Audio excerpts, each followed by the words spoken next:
Sempre que for adquirido esse controlador de braço robótico, a posição inicial dele é em todos os servos em 90 graus, tá? Então, o que eu recomendo? Eu recomendo que conecte todos os servos no controlador, faça a alimentação para que ele leve todos os servos para a posição de 90 graus. Posteriormente, comece a montagem, tá? Assim que feito o posicionamento dos servos, você já pode definir manualmente como que vai ser a posição de home. Nesse caso, o meu foi montado dessa maneira. O porquê isso é importante? Em alguns graus de liberdade, existem algumas posições proibidas, certo? Por exemplo, a garra, ela não tem os 180 graus do motor para utilização. Então, às vezes, você monta a garra numa posição que ela fica totalmente aberta ou totalmente fechada e fica forçando o servo. E isso é um dos principais problemas que leva à queima dos servos. Outra questão é, na montagem, essas articulações móveis e que não tem servo, que são essas 5 e mais essa de baixo. O pessoal costuma apertar muito. O que acontece é que fica pesado para os servos para fazer a movimentação. E também acaba ocorrendo a queima dos servos. Outra questão, que após a montagem, a gente recomenda que sempre coloque um pingo de óleo de máquina nas articulações móveis. Se não tiver óleo de máquina, pode ser um pinguinho de óleo de cozinha ou de azeite. Bom, então vamos para a parte de ligação eletrônica do braço. Esse é o braço robótico montado. Ele tem 4 graus de liberdade, tá? O servo da base, que faz essa movimentação, o servo do ombro, que é desse eixo principal, o servo do cotovelo e o servo da garra, tá? O servo da base vai ligado nesse primeiro extensor de cabo de servo, tá?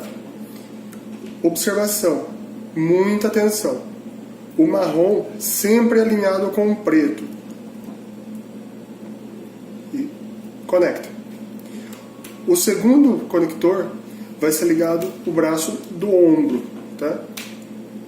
Mais uma vez, marrom alinhado com o preto e o laranja alinhado com o branco.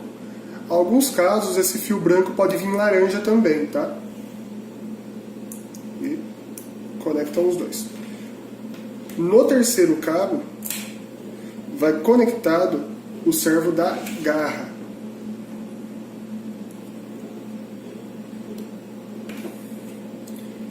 E no quarto cabo, vai conectado o servo do cotovelo. Após fazer essas conexões, pode ser posicionado o braço na posição que deseja e ligado à fonte na tomada. É enviado uma fonte bivolt.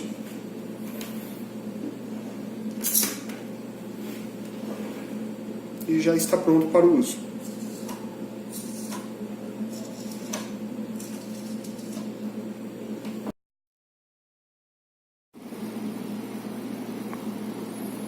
Ao energizar o controlador robótico, vai ficar com os 2 LEDs acesos, o que significa que ele está em movimentação manual.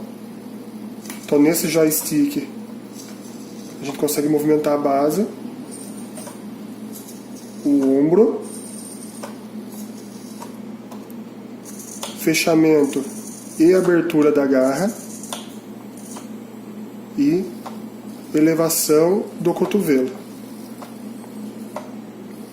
Ao pressionar o primeiro joystick, pressionar e soltar, não pode ficar segurando. Os 2 LEDs vão começar a piscar, o que significa que está em modo de gravação. Então a gente pode movimentar para a primeira posição que deseja e com um clique no joystick 2 irá piscar informando que gravou a posição 1. Vamos levar até a posição 2. Vamos abrir a garra e abaixar o cotovelo e mais um clique informando que a posição foi gravada.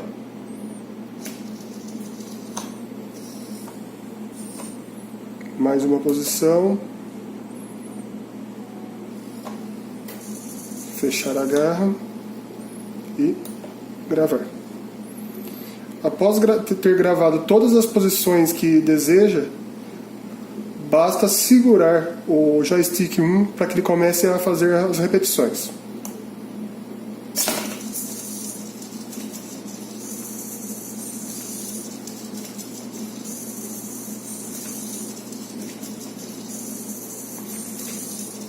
Depois que ele começar a fazer as movimentações, nada mais pode ser feito, a não ser fazer o cancelamento do movimento automático, que é feito da seguinte maneira: segurar o botão do joystick 2 pressionado. Já vai fazer a pausa da movimentação, podendo fazer nova movimentação manual e fazer novas gravações. Uma observação: se caso quisermos fazer uma nova programação, torna-se necessário, nesse caso estamos em movimentação manual, dar um clique para que entre em movimentação de gravação e segurar o joystick 2. Soltou, as duas luzes vão ficar acesas, significando que toda a gravação foi apagada e voltou para a posição de movimentação manual. Se a gente entrar em gravação de novo e tentar fazer com que ele repita as posições gravadas, ele não vai. Ele vai voltar para a posição manual porque não existe nem nada gravado na sua memória. Aqui um exemplo prático de gravação de posições. Sistema de coleta no ponto desejado e depositar no reservatório.